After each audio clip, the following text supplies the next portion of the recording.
Hello and welcome to Everything Choir with Anumide. Today on Everything Choir, we shall be treating yet another interesting topic that affects the choir as a community. We'll be talking about everything uniform. Isn't that wonderful? Now, I've been in the choir for as long as I can remember. Like, I've been in the choir since when I was a child, and I know that if there is anything that is a major challenge in the choir, it is uniform. It has always been, it is still like that, but I think that it can change, right? So today I'm going to be talking about how, as choristers, as choir members, we can always show up wearing the right uniform.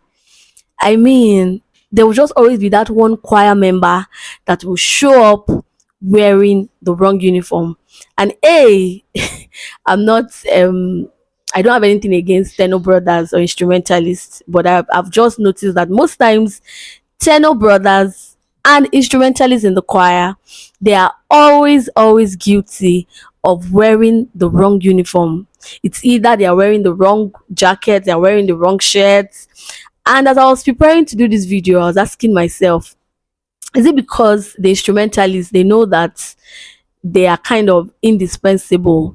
And this is what I mean. If like in your choir now you have only one pianist and he shows up on a Sunday not wearing the correct uniform, it will take a music director with so much guts to say, oh, you're not going to sing because you're not wearing the correct uniform. So in a way, I think that instrumentalists too, they just know that they can always do these things and get away with it. But honestly, I feel it's not something that we should allow to thrive in the choir. We are a group, just the way a police officer or an army officer who are signed up to join the military will always show up in their correct outfits. I feel that if you are signing up to join the choir, then you should know that, uniform is a big deal. Uniform is part of being in the choir. I've seen times when I've tried to, convince some people to join the choir, and they will tell me that, hey, choir and uniform, uniform is the issue here. So really, if you're signing up to join any choir, you know that there is uniform to be bought, there's uniform to be worn. So I don't see why, as choristers, we would be showing up wearing the wrong uniform. So I've come up with like 3 tips to help you overcome this challenge. Number one tip is always sort out your uniform early in the week. Always sort out your choir uniform in the week. And here's what I mean. In my choir, for example, now we have a roster for uniforms. We have it from January to April, from May. It depends, but roster comes out like maybe quarterly or bi-monthly, but we have a roster. So what I do is this, like on Mondays or Tuesdays, I check my choir page. I want to be sure of what we are wearing on Sunday. So I don't wait till Saturday, because sometimes I come for rehearsal and I'll hear my fellow choristers say, what are we wearing tomorrow? And in my head, I'm like, tomorrow is Sunday. You are just making inquiry on what we are wearing tomorrow when we have a choir page where the uniform is being pasted. So try as much as possible to check the roster during the week, earlier in the week. That will help you to know, if the color is white, if the color is blue, if you are wearing blazers, it will help you know if you have the uniform or not.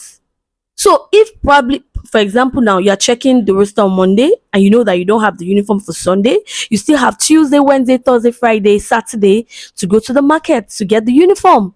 As to you waiting till Friday or Saturday before you know what you're wearing on Sunday, I don't think that is really right. So if you're in the choir, try and sort out your uniform for Sunday earlier in the week. That's tip number one. Then number two, wear the correct color. And this is what I mean again. I've seen where they will say wear sky blue, and you will see somebody wearing navy blue or turquoise blue. A very good example is what I have on. My inner top, this is what we call a fuchsia pink, and my beret is a baby pink. So if, for example, I don't mean this to be abusive, maybe if you are colorblind, like you are not really sure or very good at these colors, you can Google. So if your uniform states fuchsia pink and you're not sure of what fuchsia pink is, you can Google this thing. If they say wear red, red and wine, they are different. So they say wear red, you see some people they'll show up in wine. If they say wear cream, you see some people they wear white. If they say wear blazers, some people wear shirts as blazers. I mean, so make sure that you align with the correct color and the correct style.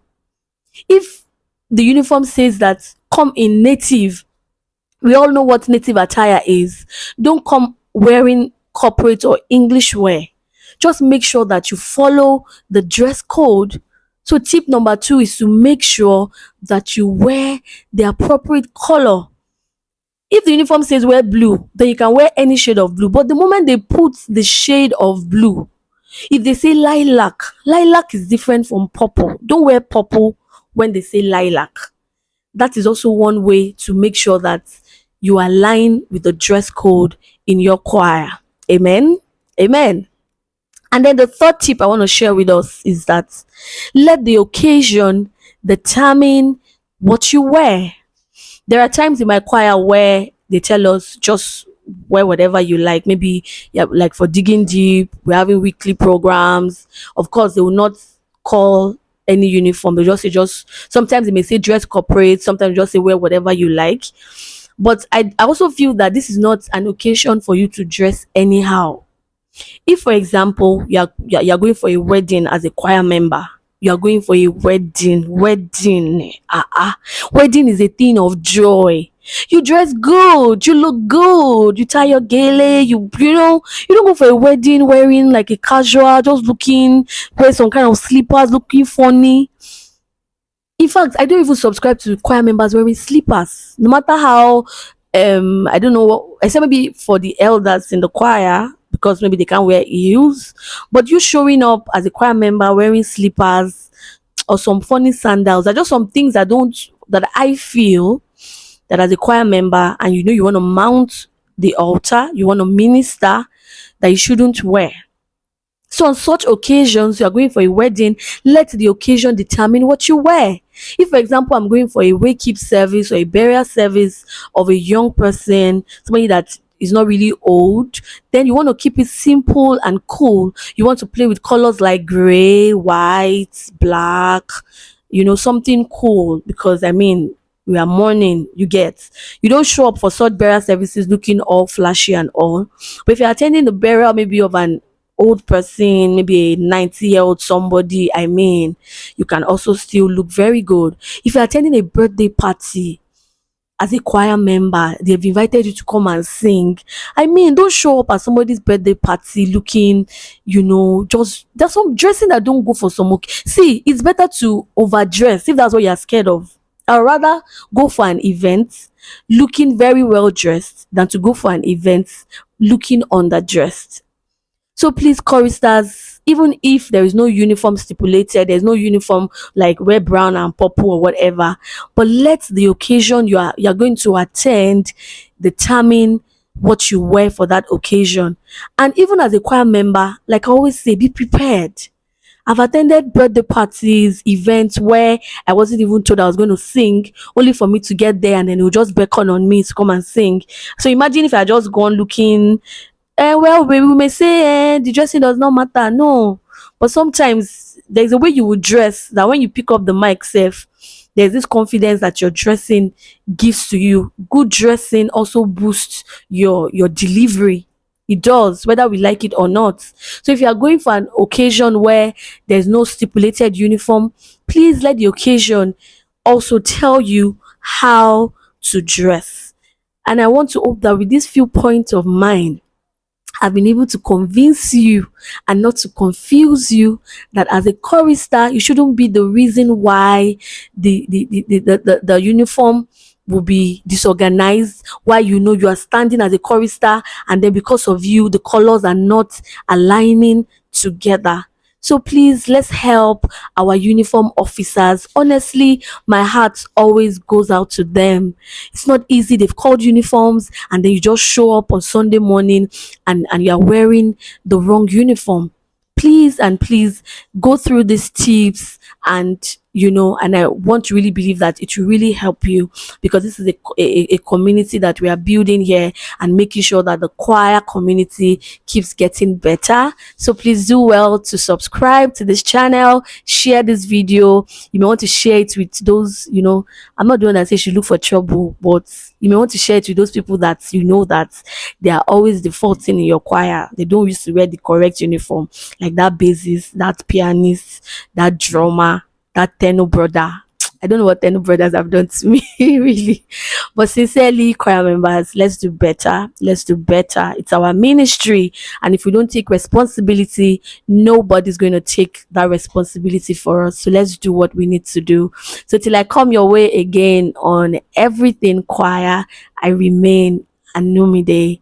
Bye for now.